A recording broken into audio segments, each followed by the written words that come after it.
What's going on, everybody? It's your boy Naruto Explain here, bringing you guys another Boruto Naruto Next Generations discussion. And today, I want to discuss with you guys the major implications from Boruto Chapter 72, because this chapter has seemingly opened up the doors to Boruto deserting the village in the future, and now we have a legitimate reason for why he might do so when we get past this time skip. Now, longtime viewers know I'm not a huge fan of Boruto's the villain of the time skip or Rogue Ninja Boruto. I'm not a fan of that, but the last chapter has given some meat for this conversation, enough so that I strongly believe it's time to revisit that topic given this new information, and I'm debating on even changing my stance on this topic itself. In the last chapter, we were presented with Boruto seeing firsthand how his death at the hands of Kawaki shook up his mother to the point where she broke down into tears at the mere thought of her son going out on a dangerous mission and never returning home again. Now, Hinata might be a ninja, but we know from the Naruto Parent and Child Day novel that Boruto suffering a serious injury or dying on a mission is one of Hinata's biggest fears. Even though she knows that Boruto becoming a ninja comes with that risk, it still keeps her up at night when he's gone for long periods of time, which makes even more sense when we consider the fact that Boruto isn't just named out of homage to Naruto, but he's also named to pay respect to Neji. Neji's name was a pun on screw, and Boruto's name was a pun on bolt. Hinata named her child after the two men who she loved the most, her cousin who died for her future husband. Hinata's tears came from a real place and reminded Boruto that his life wasn't just his own, and that's important as we consider the ramifications of Boruto leaving Konoha in the future. Momoshiki told him that trying to convince your mother that you're not going to die, that's just foolish. Momoshiki had warned him a few chapters ago that a great calamity where he was going to lose everything was at hand. Now in this chapter, he's telling Boruto not to make promises to his mother that Boruto can't keep, implying that Boruto dying is a real possibility, but he does go on to say that because Boruto's his vessel, he won't let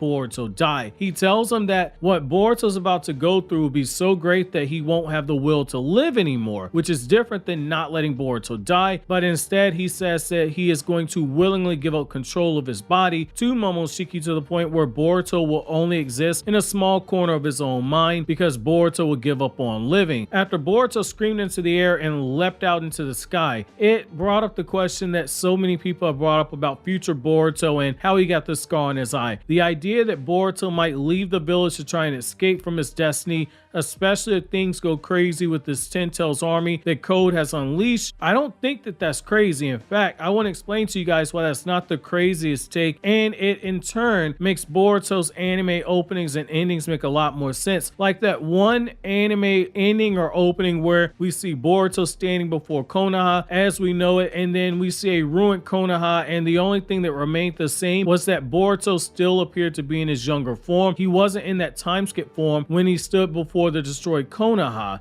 in both of those scenes. When you look at the extended canon of the universe, we also have Naruto state a line that holds a lot more weight now when you look at Momoshiki's words. Naruto once said about Boruto that he loves the village and he loves his peaceful era so much that if things were to backslide into how they were when Naruto was growing up, where there would be an open cold war between villages and declaration of war that resulted in the destruction of the village, which I've talked about in my video on why Naruto's still haunted by Neji's death, which I recommend checking out. But Naruto essentially worries that his son is not able to handle a world that isn't at peace because that's all that he's ever known. In the anime, we've seen Boruto's a very sensitive child and he holds a lot of that weight inside of him. During the academy, he was more focused on helping his friends achieve their individual goals than he was for himself, and that's why when Kakashi asked him what his purpose to be a ninja is, Boruto at the time didn't have an answer. When Momoshiki destroyed Sasuke's Rinnegan, Boruto lost sleep in the days afterwards because he was too afraid of what might happen if he gave up control to Momoshiki by accident, and Boruto ended up hurting more people that he cared for. We've now hit a point where Boruto's seen Momoshiki not just once but twice in a short period of time, and both times Momoshiki's taunted him with warnings and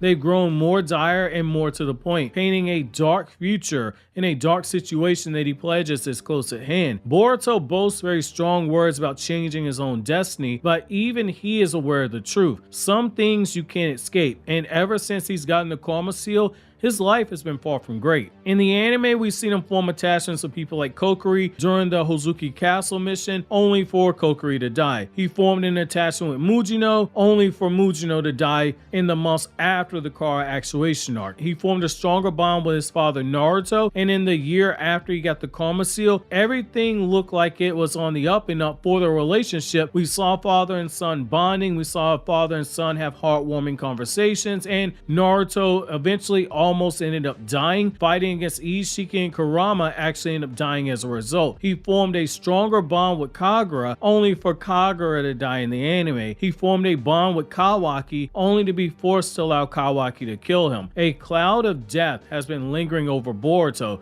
to the point where one could joke he's the black cat who broke all the mirrors in the room and walked underneath 7 ladders. Whatever jinx you can think of for bad luck, Boruto with the Karma Seal has seemingly been responsible for triggering it, and each time there's been something messed up that's happened, it's always been focused around Boruto. One can only suppress feelings like that for so long before one eventually snaps. It's the human element. In the end, we all share the same fate and we all share the same similarities. We will all experience death as someone who we care for, or we ourselves will die eventually, but it's what we do in the time that we have left that matters. However, for Boruto, the idea of potentially being responsible for the death of those loved ones is something worse than death itself because of how sensitive Boruto is. Code has now created a miniature army of Ten-Tails, and Boruto is one of his targets. If his village is destroyed because Code was out looking for Boruto, if innocent people die because of this reason, if his comrades end up falling in battle because of Boruto's own weakness or Boruto's indecisiveness during a battle, it will break